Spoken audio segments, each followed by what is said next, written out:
This is the Practicing Christian, and this week our report is on the business of Marines in the mud.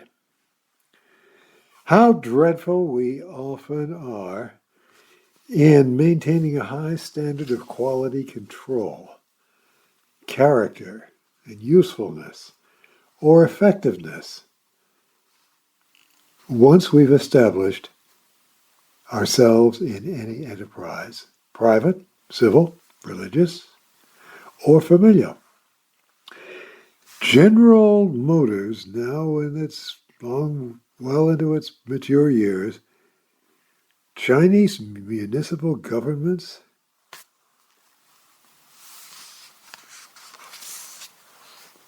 the Coptic Church in Ethiopia, and those married couples who, having once pledged their love in an electric storm of passion, have each put on 50 pounds of weight, wear dingy clothes, and have an attitude of terminal listlessness. The Lenten season, with its often passive acceptance of a ritual of petty sacrifice and juvenile jokes, is no exception. Who can we look to for a new perspective? One that looks like power and delight in the future. The United States Marines began their first recruitment campaign in 1779, looking for a few good men. Well, that's men and women now. That PR line has had a history and value to this day. There is a great deal of usually appropriate pride and braggadocio about Marines.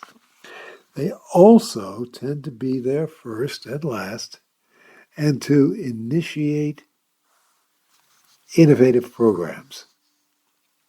The Navajo code talkers in World War II, for example, who frustrated Japanese efforts to break their code, which was the language of the Nadine, that is the Navajo, were recruited to the Marines, integrating men and women into the U.S. military services. It wasn't always fraught with difficulty. Lieutenant General Thomas Holcomb, the U.S. Marine Corps commander, said of this, they, the meaning the women and Marines, don't have a nickname, and they don't need one. They get their basic training in a Marine atmosphere at a Marine post. They inherit the traditions of the Marines. They are Marines.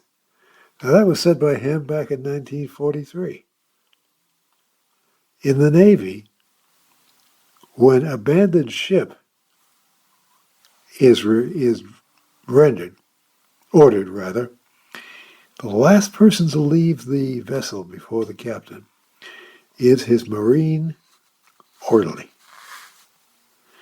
Practicing Christians, looking at the Lenten season, worked out their minds how best to observe it, might pick up just a few ideas from the Marines. Are you few in number, overwhelmed by drunken Mardi Gras celebrants, ignored by most Christians? That's kind of where Mardi Gras is. Practicing Christians might remember that, quote, I have only 2 out of my company and 20 out of some other company. We need support, but it is almost suicide to try to get it here as we are swept by machine gun fire and a constant barrage is on us. I have no one left in my company and only a few men on my right. I will hold. That's a quotation from First Lieutenant Clifton Cates from the Marine Corps, 6th Company, Soissons, France, 19th of July, 1918.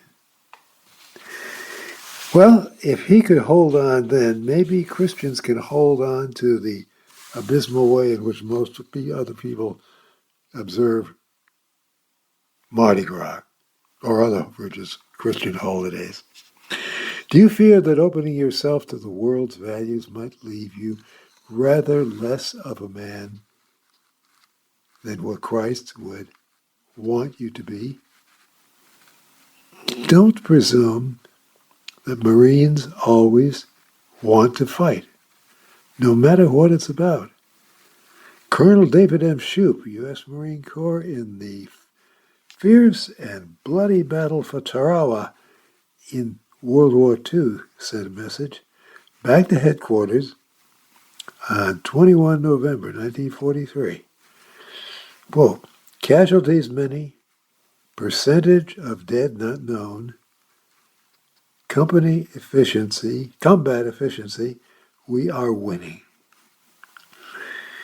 Later, he was Brigadier General Shoup, Commandant of the U.S. Marine Corps.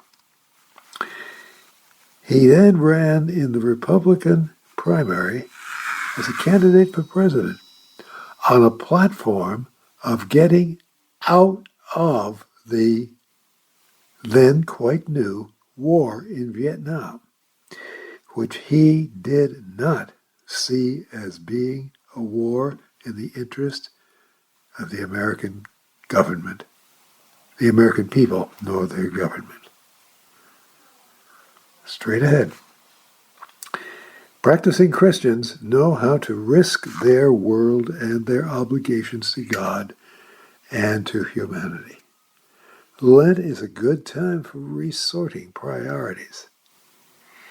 It is best done with others. It's a good time for practicing Christians to climb out of their torpor, if they be in one. These words encourage you. Quote, you'll never get the Purple Heart hiding in a foxhole. Follow me, close quote. That's Captain Henry P. Jim Crow, the U.S. Marine Corps, Guadalcanal, 13th of January, 1943. Well, some of the dumbest jarheads around have websites, Marine-oriented, of course. They tend to have toll-free numbers for Marine recruitment on that website. Do you, on your website or Facebook page, have a toll-free number for somebody who wants to meet God through Christ and perhaps do what Jesus asked and what Captain Crow said, this quotation, follow me. Marines who drive cars and wear jackets usually have some sort of decal or button that let you know that they're Marines or retired Marines. Do you show your faith in any similar way? No one likes to fight in the mud, but someone should know how, said a strong Christian man to me the other day. He knows also how Marines care for and support their aged survivors and orphaned children. For my friend, the words Fight the good fight of the faith. It's 1 Timothy 6:12. Is a call for commitment, improvement, and a great caring concern for the people we meet. Jesus' slow walk towards Jerusalem, where his destiny would be found, is not exactly mirrored in the Marines' continuing preparation for an unknown future. But it gets a little close. Their motto, Semper Fidelis, always faithful, is a mirror of Christ's faithfulness. Lent can be as tough as Paris Island. Now, one of these may be good ideas for practicing Christians, or maybe not. But work them out in your own mind and with your own comrades. Take them to the Lord in prayer, as the old song advises, and let those that should live and grow in your life do so. Serve then. Be the king's right arm.